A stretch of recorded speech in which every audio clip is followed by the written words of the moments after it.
do we do with our body? What do we normally do? Other than the body. Gabriel? You drop your hips. Say it again? You drop your hips. And then what else? Get into So I just do this? No, you get into a stance and you drop your hips.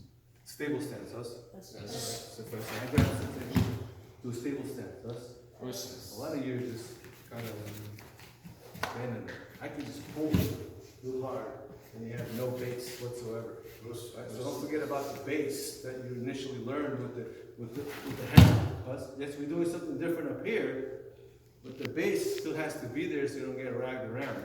So if you're late to this point or getting your head out and you have no base, I can still pull you around, right? I may not have a complete control and take you down, but I can still kind of, swing you around. I'm not gonna, somebody coming around to grab you, they're not gonna be like this.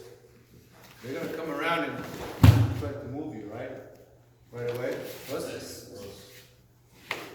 On that point, right, you have to understand that we, for the sake of practicing this technique, well, we're practicing this technique, right?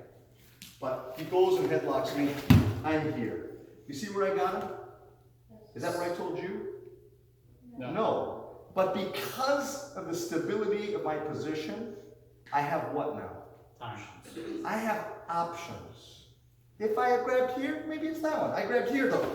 Maybe I go this way, or come back to what I need. But I've created a platform where I can then move out into different directions. From here, not that much is going to happen other than me having a really sore neck. But if he grabs, oh, I didn't get my hand on the inside. But I still have things I can do from here. If my arm is on the inside, I have options. I've created a situation where I start from a stable, balanced position, and then I figure it out. And we can do a gajillion techniques from there. Does that make sense? Yes. So those are some, what Mr. Camacho is speaking to, is some of the stuff underneath the technique that allows you to make techniques work. But if I'm just, good luck. Good, that's just not the way it's going to go down. Right? Here, do I have the grip that I wanted? But can I defend myself from here? Yes. Absolutely. There's lots of stuff I can do from here. I've created the conditions that optimize my chances for success. That makes sense? Yes. As I'm seeing some of you, too slow. This is just a hand. Right? To his point, there's no base. When I reach for his hand, what's really reaching? Yes, I grab with my hand. But what have I done? Twisted. The whole body is going with the motion. You follow? Yes. His hand is here.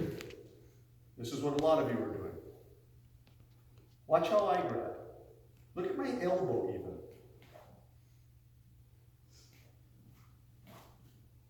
Versus, you think this big hunk of Portuguese man, you think this is going to be enough? No. Thanks for your confidence. Yeah, you're right though. You're Portuguese. Yeah, but I understand, even more advantage, it's still not going to work, and I'm Portuguese too. Okay, so what am I doing now?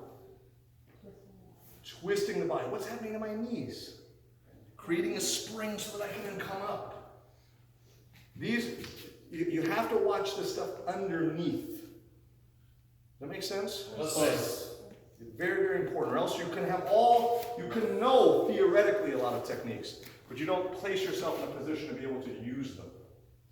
You follow? Yes. Somewhat as a broader example, a much bigger picture idea, but still the same type of idea.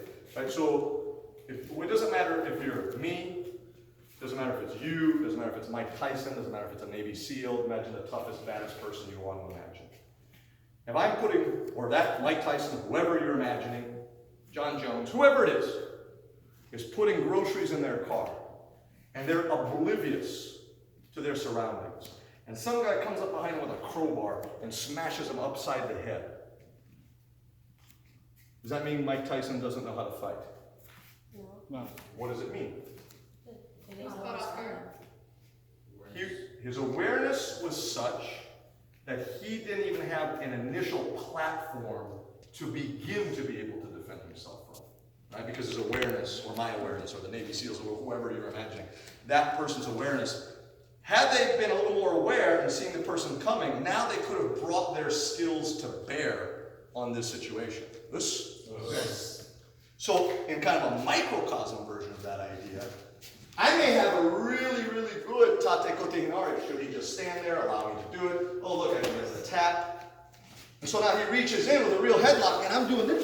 So what's happening? I never even got the opportunity to be able to apply the technique because my initial scaffolding was so shaky and so weak. Make sense? Yes. So you have to develop kind of combative habits of body and awareness to be able to then apply the techniques that you know. Yes. Your awareness of your space, your awareness of your body position, your awareness of how to connect to other people so they can't just ragdoll you around. Listen, Yes. from here now, I have a half a second to think, okay, what am I going to do? And then do something. But this idea that he's just going to come up and you just do ninja magic, or going to grab his hand and start flipping this guy around, it doesn't work that way. So practice the way you want to perform. Even at a slow pace. What have I already done? You've based. I based. I lose the hand. Oh God, I got lots of things I can do here. I'm not dependent on one technique. I am the technique. Listen, it's my expression. I own the technique. The technique doesn't own me.